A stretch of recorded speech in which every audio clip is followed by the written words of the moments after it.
Hello and welcome back to the channel. I'm Thomas and today you join me with this, the new Ford Puma Gen-E. Britain's best-selling car has gone electric, and in this video I'm going to give you a walk around tour of the car, show you the exterior changes, show you what it's like on the interior and get it out on the road for a test drive. So stay tuned for this video. So the styling of the Gen-E carries over much of the same design cues and design language as the combustion petrol model. Not too much has changed. We do have a blanked out grille, it's got a smooth front end as well as redesigned bumpers, but most of the styling you're going to see in the car looks pretty much the same, carried over from the petrol one. That includes these daytime running lights, which have got this unique signature with the little lines in the side there. So you join me under the bonnet of the new Gen-E. Now we do have a little bit of storage under here, about 43 litres of front boot space, or frunk space if you want to call it, and this is ideal for things like wet dog leads, maybe wet charging cables, whatever it may be. It's always nice to have a little bit of storage in the front of your EV so you can put things like charging cables. It's also worth mentioning I've got some sound deadening material underneath the bonnet here, a nice bright yellow lever to help you locate the bonnet catch, and it is also worth mentioning if you're buying one of these, it does have a manual prop, so when you open up the bonnet you're not going to bang your head or expect that just to get caught in gas, and your water fillers on the left there, but everything else probably not really going to go in touch. So all Puma Gen-Es come with alloy wheels. If you get a base select trim they come with 17-inch, or this one being the premium comes with the 18-inch wheels as seen here in this bi-tone colour. So the overall styling from the side profile hasn't changed too much in comparison to the combustion Puma.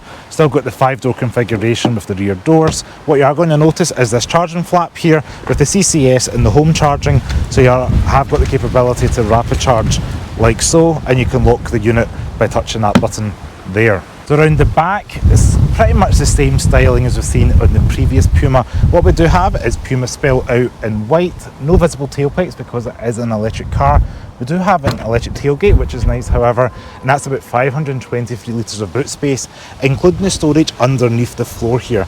Now you can get an item called a Gigabox, which allows you to have it, it's almost like it's lined, it's got a little plug hole, you can put wet things in it or lift it out and dry it out, whatever it may be. A little bit of separate storage, but combining this storage in the rear with the frunk up front, you've got 566 litres of boot space in total. Now the seats do fold fairly flat. We do have like a 60-40 split here. If you go ahead and push those buttons down from reaching over, there's no handy lever or anything, you have to kind of reach down. But once they're folded down, you do have quite a cavernous load floor, and because this is raised up a little bit, it is quite a floor that's quite flat, so you can just load in longer items. We can go ahead and close the boot, just a touch of a button, and the tailgate will close automatically. Now let's check out what rear legroom is like. So let's jump into the back of the Puma. I'm going to go ahead and fold the seat up, like so. Now I've got the driver's seat set up for my driving position, so knee rim is not terrible. What is a little bit annoying is the floor is slightly raised in the rear, so your knees are kind of going up at an angle, so you've got this gap under here with the seat base. In the back the materials are the same as what you'd expect with the rest of the car. This being premium, we do have this leatherette trim with kind of like this Alcantara soft fabric in the middle, white stitching. Bit of a shame we don't have any cup holders in the middle or an armrest, same as no climate vents. We do have a 12-volt power outlet, 2 USB-C chargers, and then we've got the ISOFIX points on the outer seats, mat pockets, and overall not too much else to say back here. There's not much in the ways of amenities. As I said, headroom's alright, shoulder room's okay, not too much of a load floor as well, like it's not much of a transmission hump, so you could probably get free abreast not too badly. I will sit here for the purpose of the video. Headroom's okay. Feet room, kind of have to have them like spread apart like that, but again not terrible for carrying people in the back here, especially people about almost 6 foot. Now material quality is kind of what you'd expect from a Ford. It's not premium, with this kind of like feel durable, you could probably wash it down not too badly, but we do have physical door handle. We've also got storage in the door bin as well as electric window switch. On the rear door card we do have a physical door handle, electric window switch, and then some storage on the door bins, which is quite nice to see. You can put bottles of juice, things like that. Now let's check out up front. Alright, you join me inside the cabin of the Puma Gen-E. Now what catches my eye straight away is this sound bar that goes about 2/3 of the dash. The dash material itself is a little bit scratchy plastic, but we do have this kind of vinyl material here, which is like a soft grey on the door cards and adorning the middle portion of the dash here. 2 vents in the middle, 1 vent on each outer portion. We do have a decent sized glove box that is quite slow, softly damped, not lined with fuzzy stuff, but unlike maybe the French Renault 5 that we recently reviewed, We don't have a big fuse box in the way, so we do have the full use of that glove box, which is nice to see. We have two phone holders here, but one is wireless phone charging on the driver's side. The other side for the passenger makes do just with having a phone holder. A little bit of storage in the middle here, same as the cup holders with little lights at the bottom of them. Some black plastic in the middle, which is a bit of a shame. I hope that goes away soon in the car industry. Little tray here lined with fuzzy stuff, which is rubberized and texturized. Not fuzzy stuff, sorry, it's rubberized, which means things aren't going to rattle around. And it does go fairly deep, so you can store multiple things in there. The top of that armrest is covered in the vinyl material with the same white stitching that you find on the seats. Also plenty of storage underneath the centre console here in the middle transmission, which is quite nice. Now, the main difference you're going to notice in the centre here is the infotainment. This is a 12.8 inch touchscreen, has wireless CarPlay, wireless Android Auto, it's got home screen. It's fairly fast and responsive. Things like your climate controls are controlled through here, so you can slide your fan speed up and down. Same as your heated seats. It's got free stage. You can swipe that from 3 to 1 or 0 in this case. Heated steering wheels just on or off on the Puma Gen-E. And yeah, both front seats are heated, which is nice to see. Not too many buttons. We do have 3 below for your drive modes, 1 for your parking camera, and then we can do 1 pedal driving. There we go. We'll get that ready for when we're going. Same as propulsion sound. So you can play a little tune when we're driving. We've got the camera, which is 360 and quite clear. And then we have the max defrost button up front and a physical button for the volume radio, turn your media up and down, which I quite like to see because quite frequently maybe you're playing with the media, audio levels when you're out driving. Now on the steering wheel, the left hand side we do have cruise control as well as the volume control. The right hand side we have your phone button and the little buttons to control the little screen here. 2 stalks. On the left hand side is where your wipers and indicators are all located in one, which is quite multifunctional. And on the right hand side is where your gear selector is. We've got down for drive, up for reverse, which will bring in the camera, an indentation on the side, P for park, which I quite like that all being in one stalk. And then we've got the L button there to help with the regen braking and things like that. Now on the right hand side of the steering wheel we do have where your lights are going to be, so you can rotate that little button here all the way from off, side, auto and full. Door card, we do have again that plush vinyl material. Physical door handle, again we've got a little bit of 4.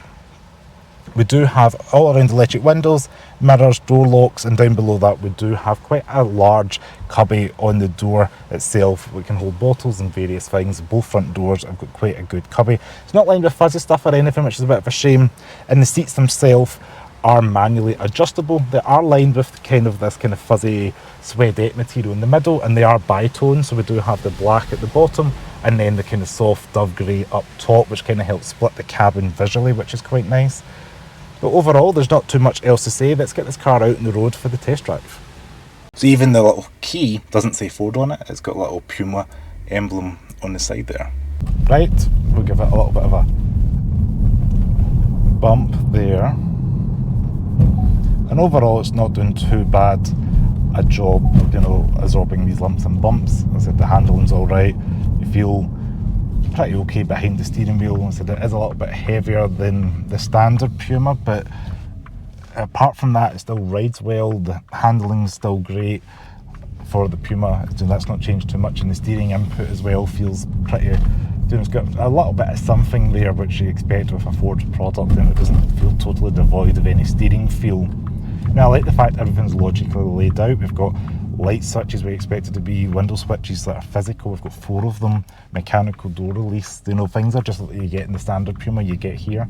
Yes, the soundbar's great, and I have had it on earlier on. Obviously, I don't want to play any copyright music, but it does do a decent enough job of providing decent sound inside the cabin. Wireless phone charger, definitely like that on the Puma Gen-E as well. Now this car at the moment is claiming 81 miles out of 46% charge, and I'm getting about 4.5 miles per kilowatt with this Puma Gen-E. I have turned on 1 pedal driving as well on the system, and that is a nice little welcome thing. We've also got the L button on the steering wheel as well, on the steering wheels or on the steering column shifter if you want to do it. And I've got the propulsion sound turned on as well, so if I turn that off,